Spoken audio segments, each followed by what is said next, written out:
এসেছি, তাই তো সর্বপ্রথমে পিতার চরণে জানাই প্রণাম। প্রণামে তো হচ্ছে পিতা। একই পিতা যেন ধ্যানমগ্ন রয়েছি। না না, এই মধ্যে পিতার ধ্যানমগ্ন করতে হবে আমাকে। পিতা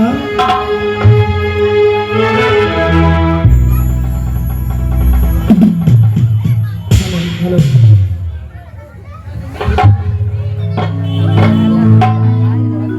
ওম নমঃ শিবায়।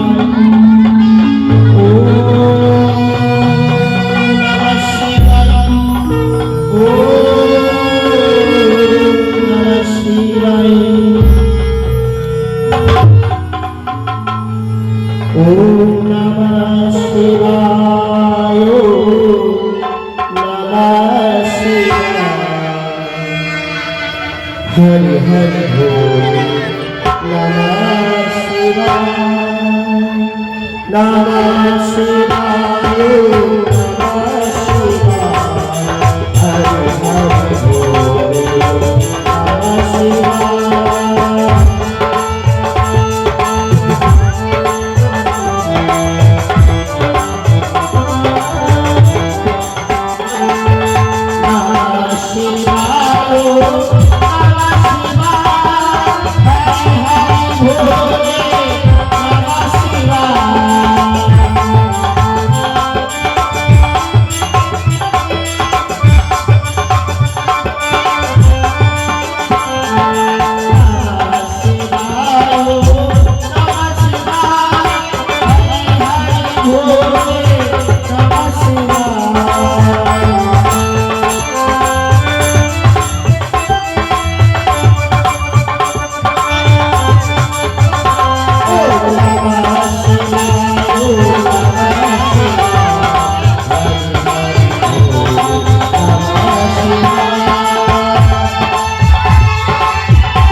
পদ্মাবতী অকস্মাৎ কৈলাসে তোর আগমন, কেনই তুই করেছিস এই কৈলাসে আগমন? আমি জানতে পারি? সর্বোপরি তোমার চরণে যাবে শতগুলি বেশ, আশীর্বাদ করো, দীর্ঘায়ু লাভ করো। পিতা গো, আমি এসেছি বড় আশা করি তোমার নিকটে। তুমি আশা নিয়ে এসেছো? হ্যাঁ গো পিতা। কি আশা আমি কি জানতে পারি? কি আশা জানো পিতা? আমি তোমার কাছে কিছু চাইতে এসেছি পিতা। তোমার আমি পিতা, তুমি আমার কাছে চাইবে না তো কার কাছে চাইবে? বেশ মা, তুমি পিতা আমাকে কিছুক্ষণের মধ্যে এই উদয়গিরি নাচ দাও। উদয়গিরি না? হ্যাঁ পিতা, হ্যাঁ। অসম্ভব, আমি উদয়গিরি নাচ ছাড়া এক মুহূর্ত চলতে পারি না। সে কি পিতা, তুমি কি আমায় বললে যা চাইবে দেবো? দাও না পিতা। তার আগে বলো, তুমি এই উদয়গিরি নাগ নিয়ে কি করবে? অকস্মাৎ কেনই তোমার ওই উদয়গিরি নাগের প্রয়োজন পড়ে গেল? পিতা আমার প্রয়োজন আছে বলে তোমার কাছে এসেছি পিতা গো। তোমার যে প্রয়োজন সেটা তো আমি জানতে পারি। কি প্রয়োজন তোমার? পিতা গো, কি প্রয়োজন জানো? তোমায় আমি কি করে বলবো পিতা? তুমি না বললে তো পাবেও না। সে কি পিতা, তুমি আমাকে না বললে দেবে না? না। ও তবে শোনো, আমি এই উদয়গিরি নাগ নিয়ে গিয়ে আমি ধনন্তরীকে বধ করতে চাই। অসম্ভব, ধনন্তরীকে তুমি বধ করতে পারো না, কারণ তাকে আমি অমৃত বর প্রদান করেছি। পিতা আমি কি তোমার কন্যা? সেই আমার পথে কাটা হয়ে দাঁড়িয়েছে। তার যদি মৃত্যু না হয় তবে আমার বিয়ে মৃত্যু করে দেবী অর্জন হবে না। আমার সকল কাজ ব্যর্থ করে দেবে। শোনো, তাকে আমি অমৃত বর দিয়েছি, তার সাথেও বলেছি তার এই গোপন তত্ত্বের কথা যদি কারোর সম্মুখে বলে থাকে তাহলেই তার মৃত্যু। নয়, সেই যে তার গোপন কথা বলে ফেলেছি গো। বলে ফেলেছে। হ্যাঁ, তাই তো এসেছি আমি ছুটে তোমার কাছে। ওরে ওরে, ওঝা ধনন্তরী, তোকে আমি মৃত্যুর থেকে বাঁচাতে পারলাম না, তুই আমায় ক্ষমা করে দিস। বেশ পদ্মাবতী, পিতা গো, দাও পিতা দাও। এই নাও, এই তো আমি দিলাম। তোমার কার্য সিদ্ধি হয়ে গেলে পুনরায় তুমি কৈলাসে এসে আমায় সে উদয়গিরি নাগ দিয়ে পিতা গো, তুমি আমায় আশীর্বাদ করো, আমি যেন এই বর্তমানে বিশ্ববিদ্যা হতে পারে, তাই যেন হয় পিতা।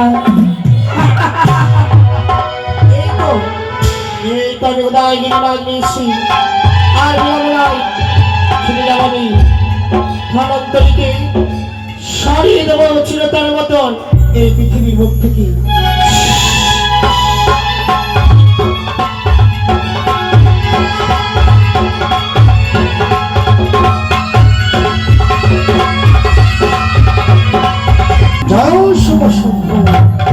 এই মাত্র বিলম্ব না করে ধনন্তরী অঙ্গি দিলাম শিব জয়।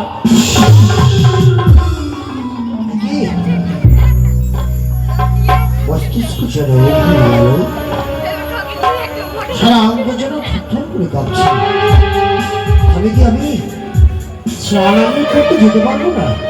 না না না, আমার স্নানান্নি করতে যেতেই হবে, না হলে আমার দেবাদের এই তলায় পুষ্পাঞ্জলি দেওয়া হবে না। যাই, আমি ছুটে যাই। ওরে উদয়গিরি নাগ, দেখছো বলি সেই ধনন্তরী মঞ্চ তিল করিবে উদয়ন। যাও, এই মূর্তি যাও।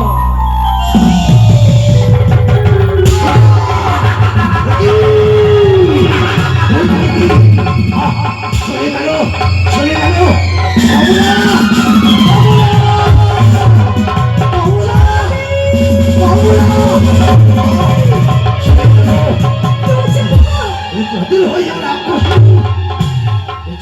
তোমায় আমি বলেছিলাম তুমি আমার মৃত্যু সংবাদে শুনতে না। তোমরা আর দেখো আমার মানুষ স্কন্ধে একটু কি উদয় তোমার পঞ্চম তিথি লিখতে তুমি আমার মৃত্যু সংবাদ শুনতে চেও না। তুমি বিশ্বাস করো, আমি তোমার মৃত্যু সংবাদ কাউকে বলিনি গো, কাউকে বলিনি। কেন আজ আমার এত বড় সর্বনাশ হলো? নিজের পায়ে নিজেই কুড়ালি স্বামী, আমার সে 30 দূর সারা জীবনে কত বলো না, ও কথা আরো বলো না গো। বাঁচার কি কোনো তোমার পক্ষে নেই গো। ঠিক বলেছ, সারা জীবন মানুষের উপকার করে আজকে নিজের জন্য কিছু শিখে গেছি। পারবে তুমি আমার পারবো স্বামী, আমার তোমার জন্য আমি সব কিছু করতে পারবো, অপেক্ষা করো।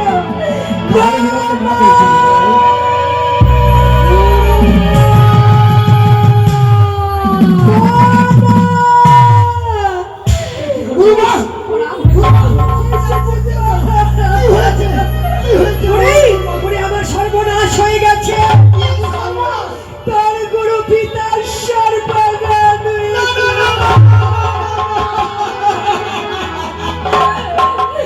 তোর গুরু পিতার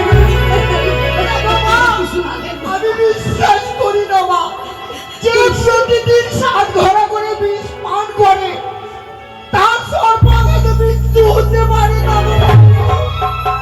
আমার সঙ্গে ওই দেখ তোর গুরু পিতা।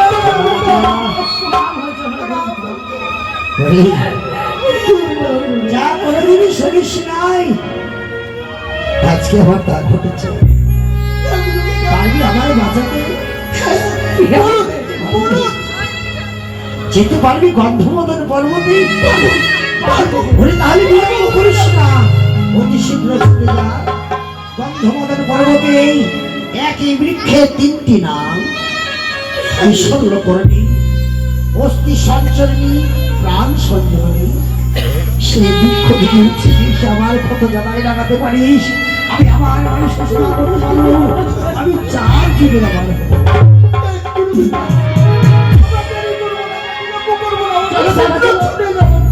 আর বিলম্ব না করে আমরা বিলম্ব করিস না বাবা। ওই বিষণ্ণ করে নিয়েছে তাকে বাঁচা বাবা, বাঁচা। বল আমরা চিনব কি করে সেই গাছ? যে বৃক্ষের নিচে প্রদীপ জ্বলছে সেই বৃক্ষটিকে উঠে নিয়ে আসবি। আর তাও যদি চিনতে না পারিস একটি মৃত মৎস্য কিংবা পক্ষী মেরে নিয়ে যা। সেই প্রত্যেকটি বৃক্ষে ছবি, যে বৃক্ষে প্রাণ পাবে সেই বৃক্ষটিকে উঠে নিয়ে আয়। যা বাবা, যা। শিখিয়েছি গুরুকে না। আমরা যাবো কি করে বলবে? আরে, তোদের না যোগ শিখিয়ে দিয়েছি। যোগ বলে যাবি আর যোগ বলে শিখে আসবি। চলো বাবা। চলো গুরু। হারামানা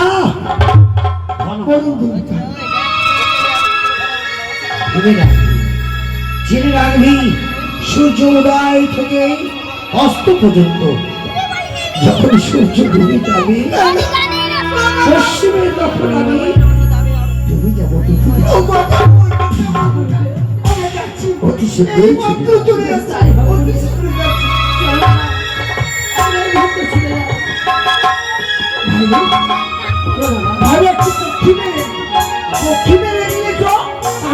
চিন্তা অসুবিধা হবে না।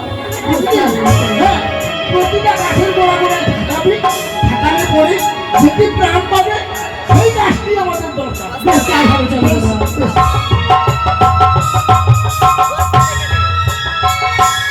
এই দেখো বাবা, এই গাছে থাকাচ্ছে গাছটা হচ্ছে বাবা। চলো গাছে দিকে যাও। যাও না বাবা, তবে ভালো হতে হবে না। এই পাহাড় পর্বতে হবে ভাই। এই দেখো গাছ, দিয়ে দিছি দাদা। চলো আমাদের লক্ষ্য শুরু হয়ে গেছে।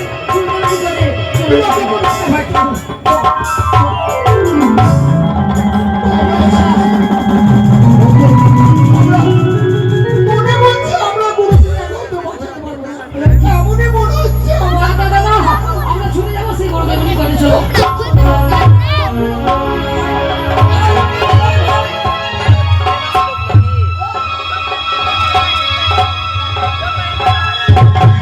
সেই ধনন্তরী তার দুই শিষ্যকে পাঠিয়েছে সেই বিশ্বরকরের গাছ আমার জন্য। না না না, এই বিশ্বরকরের গাছ যদি নিয়ে আসে ধনন্তরী প্রাণে বেঁচে যাবে। তাই তো ছলনা করবো আমি, যেমন করে হোক সেই গাছকে হরণ করবো।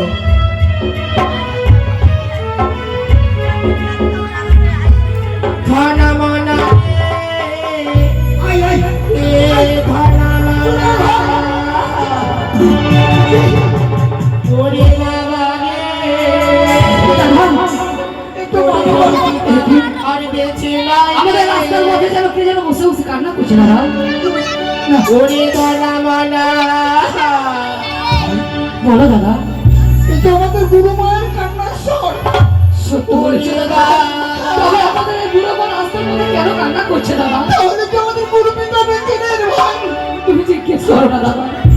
ওরে বাবা গুরু মা এমন কি হয়েছে গুরু মা? তোরে গরে পিতা আরে বেঁচে নাই রে। কি হচ্ছে দাদা?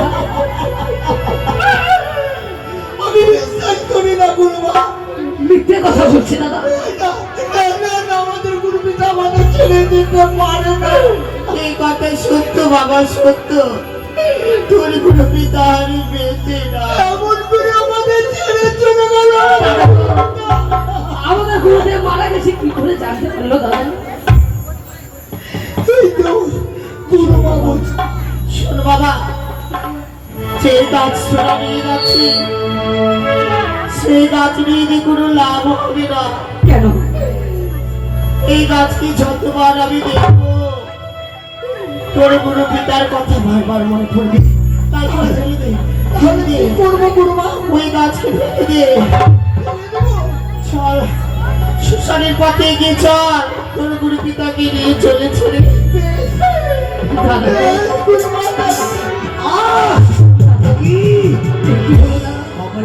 তবে কি আমাদের গুরুদেবকে আমরা বাঁচে না? এই তো গাছকে আমি হরণ করেছি, দেখি ধরন্তরী কি করে প্রাণী বাঁচে।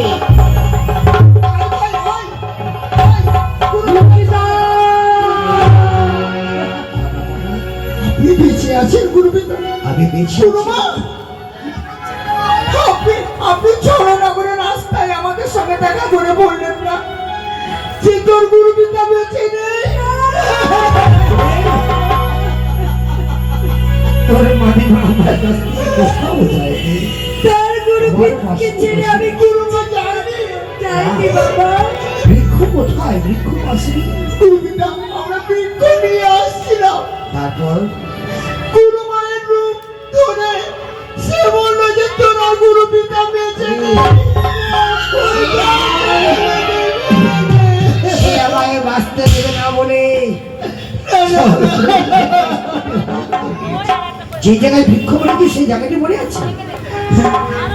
সেখান থেকে যদি এক মুষ্ট ধরে ধরে আনতে পারিস, এক মুষ্ট ধরে নিয়ে এসে যদি আমার এখানে লাগাতে পারিস, তুই আবার বেঁচে যাবি। বিরক্ত না করে শুনে যা পারো। আর বিলম্ব করিস না, যা। চলো, আর বিলম্ব করিস না। একটি সর্বনাশ, তাই তুমি লামড়া করে এই পথে মায়া নদী সৃষ্টি করলাম। ভাই, কি দাদা? ভাই, এই জায়গাটা মায়া নদী হয়ে গেল। বলছে দাদা, এখানে তো কোনো নদী ছিল না, কোনো নদী ছিল না ভাই। কি করে হয়ে গেল নদী? গুরু পিতাকে বাঁচাতে পারবো না ভাই রে। আমাদের দু ভাইয়ের এই জগতে কেউ নেই গুরু পিতা ছাড়া রে। চল, আর কোনো পথ নেই গুরু পিতার কাছে।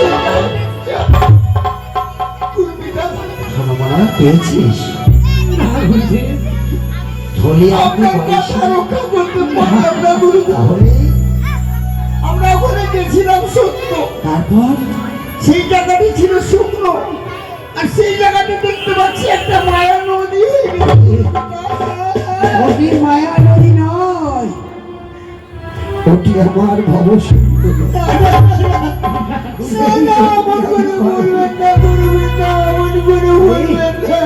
এই ধরামানা নদীর মধ্যে বদবুদ আছে না? সেই বদবুদ নিয়ে এসে যদি আমার ক্ষত জায়গাতে লাগাতে পারিস, আমি আবার মানুষকে সেবা করতে পারি। অতি শীঘ্র চলে যা, এই ফেনা নিয়ে আয়। চলো দাদা, চলো, আর বিলম্ব না করে ছুটে চলো। এই যে সর্বনাশ, সেই নদীতে চলেছে, ভাইকে লামড়া করে কোথায় কি? এই মধ্যে আমরা কৌশল ধারণ করে সেই বুধবুধগুলোকে ভক্ষণ করবো। তাই ওইটা পূর্বপুরুষ সব কাজ করে ফেলছে। সব সাহসীকে তুলে রাজ করে ফেললো ভাই। এই পূর্বপুরুষ তো সব খেয়ে ফেললো। আর কি উপায় আছে? এখন কি করবো ভাই? কিছু বুঝতে পারছি না। গুরু পিতার কাছে কি বলবো বল? কি বলে সবটা বলবো বল না বল? আর কোনো উপায় নেই, চল।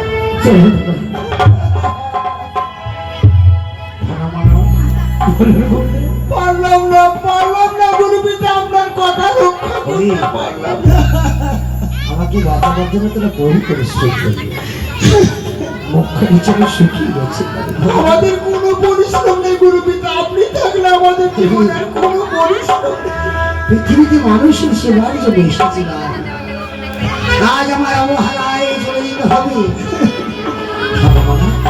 একটু আমাকে দাঁড় কর না।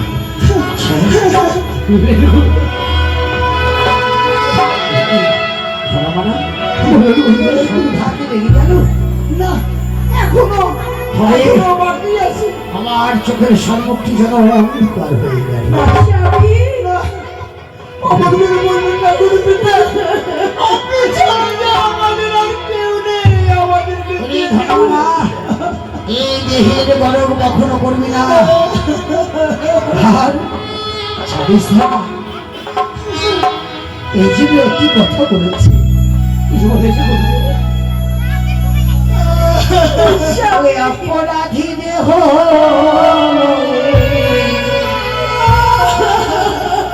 অপরাধী দেহ জগতে বেড়া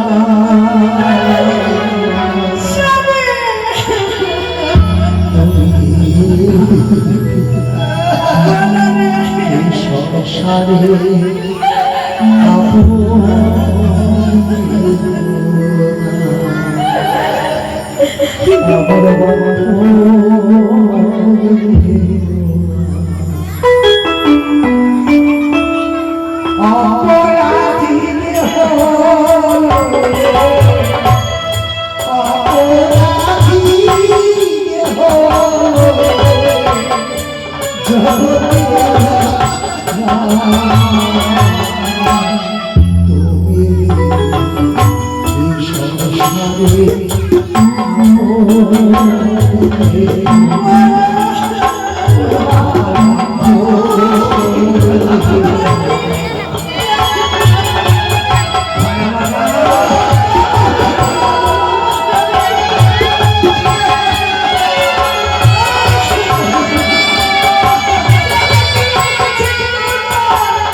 ছোটে বেলায় নানা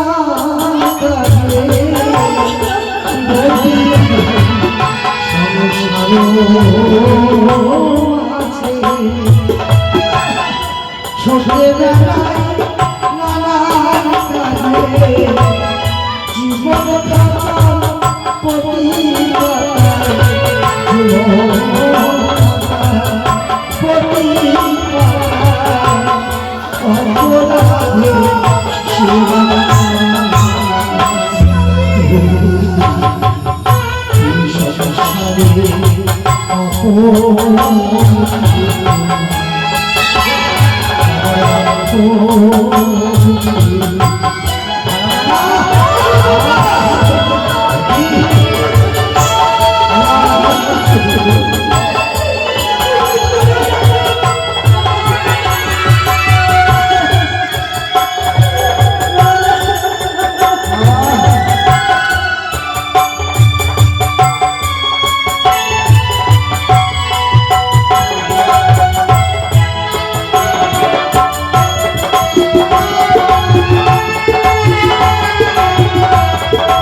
কত কিছু করে,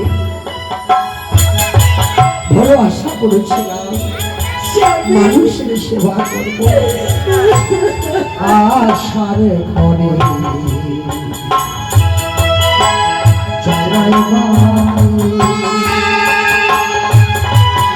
আগে জেগে সারা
হচ্ছে কি গ্রামের মানুষ মহিষ মিশিয়ে গলা হাসতে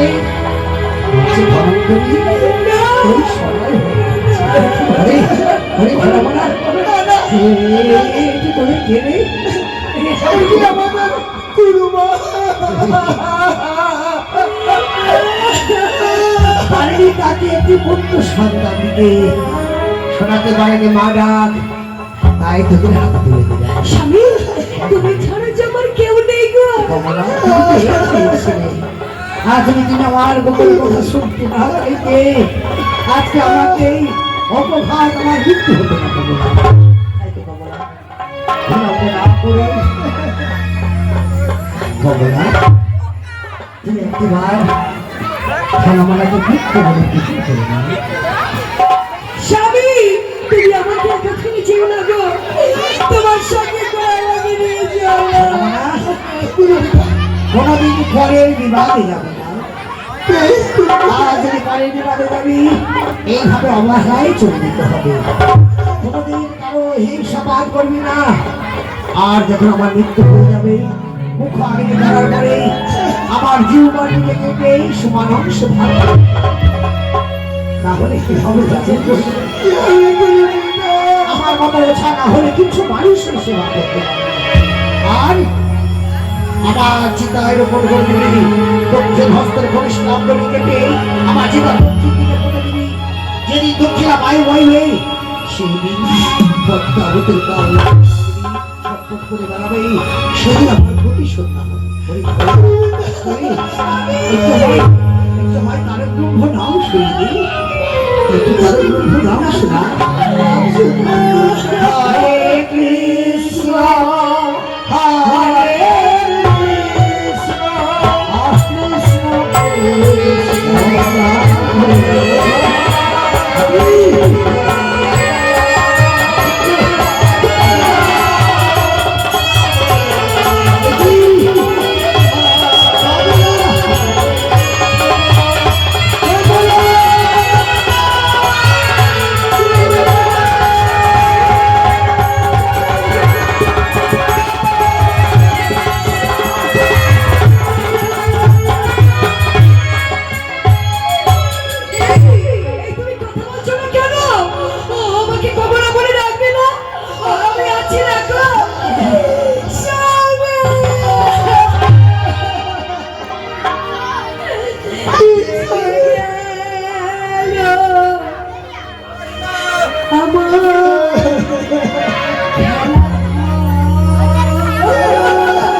ওরে আমি রাক্ষসী, আমি তোর গুরু পিতাকে খেয়েছি, আমি তোদেরকে খেয়ে নেবো, শুনে যা।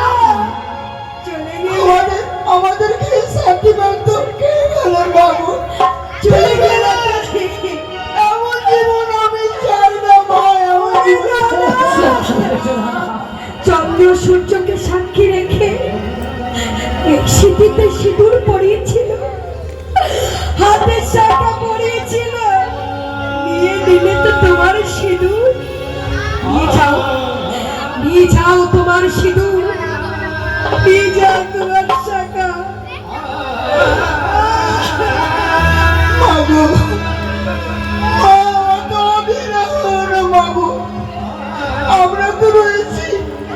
এই নাও, তোমার সিঁদুর, তোমার শাঁখা, তোমার চরণে আমি দিয়ে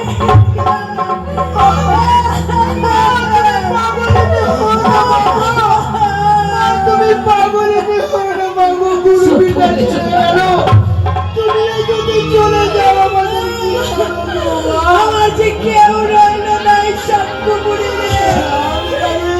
না, জানিস বাবা, তোর গুরু পিতা সবার উপকার করেছে, কোনোদিন কারো কাছে কোনো করি নাইনি রে। এই বিদায় বেলা সবার কাছে ভিক্ষা করে নিয়ে আয়, তার গুরু পিতার সৎকার